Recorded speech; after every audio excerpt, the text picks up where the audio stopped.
গাজর খেতে ঘুমাতে দিবনি করে এই যে ওই নিয়ে যাচ্ছে আমাদের গাজর খেতে, যে আমাদের গাজর খাওয়াবে। হাই গাইস, আসসালামু আলাইকুম, welcome to my new blog. আজকে আমি যাচ্ছি জঙ্গলে। আজকে 3 দিন পর রোদ্র উঠছে, তাই আমরা আজকে ঘুরতে বের হয়েছি। গাইস, আমরা এখন চলে আসছি ভয়ঙ্কর একটা জায়গা। এখানে আপনারা সন্ধ্যার পর আসলে ভয় করবে খুবই। এখানে আসলে আপনি একটা জঙ্গলের ফিল পাবেন, যে আপনি অ্যাডভেঞ্চার করতে আসছেন। তো যারা অ্যাডভেঞ্চার প্রেমী আছেন তারা চাইলেই এখানে চলে আসতে পারেন। তো গাইস, এই যে বাজি তার জুতা ছিঁড়ে ফেলছে আস্তে আস্তে। এখন সে এক জুতা পরছে, আরেক জুতা হাতে নিয়ে ঘুরতেছে। এইখানে এই যে ঘর ছিল, এখানে ভেঙে ফেলছে। আমি মনে করছিলাম যে ঘর এখনো আছে, কিন্তু না, ভেঙে ফেলছে। তো গাইস, এই হচ্ছে মিনি জঙ্গল। মনে হচ্ছে এটা একটা পাহাড়, যেমন ঢাল নেমে যাচ্ছে। আসলে এখানে একটা পুকুর, এখানে শিয়াল আছে। দেখা যাক আমরা শিয়াল খুঁজে পাই কিনা। আমার প্রচুর গরম লাগে গেছে, যার কারণে আমার জ্যাকেটটা আমি এখানে কোমরে বাইন্ধা রাখছি, কারণ জ্যাকেট মধ্যে খুব গরম লাগে, আজকে রোদ উঠছে।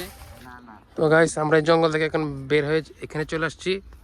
তো এখানে এক কৃষক ধান লাগাচ্ছে, আর এখানে আরো কিছু কাজ করছে। মনে হচ্ছে আমি কোথাও গ্রামে চলে আসছি। এখন আমাদেরকে গাজর খেতে নিয়ে যাচ্ছে, সে নাকি গাজর খাবে। তো কার ক্ষেতের গাজর খাবে সেটা দেখা যাক।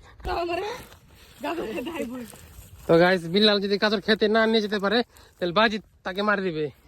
তো বাজি রেডি হয়ে আছে, তো বিল্লাল আগে দৌড়াচ্ছে গাজর ক্ষেত খোঁজার জন্য।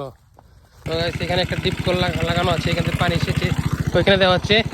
এই যে আমার নানা, সে মূলা নিয়ে আসছে, সে এখন মূলা নিয়ে বাসা চলছে। আমরা চাচ্ছি গাজর খেতে, গাজর গাজর খেতে ঘুমাতে দিবনি করে।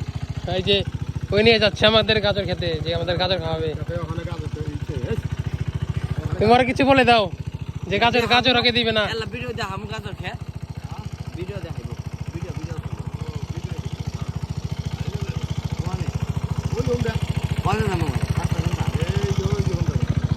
ওই দিক দিয়ে বহুত দূর। তো গাইস, গাজর খেতে ওই দূরে, এখানে যাইতে আরো আধা ঘন্টা সময় লাগবে। আসতে আধা ঘন্টা মানে 1 ঘন্টা, আর বাসা যাইতে এখানে 20 মিনিট, অনেক সময় লাগবে। তার কারণে আমরা যাই নাই। তো আমরা এখন চলে যাচ্ছি বাসায়, আর দেরি করা যাবে না, কারণ আমাদের আরো কাজ আছে, সেগুলো করতে হবে। চলো। বাজিত এখন বিল্লালকে মারছে, সে গাজর খেতে নিয়ে যেতে পারে নাই।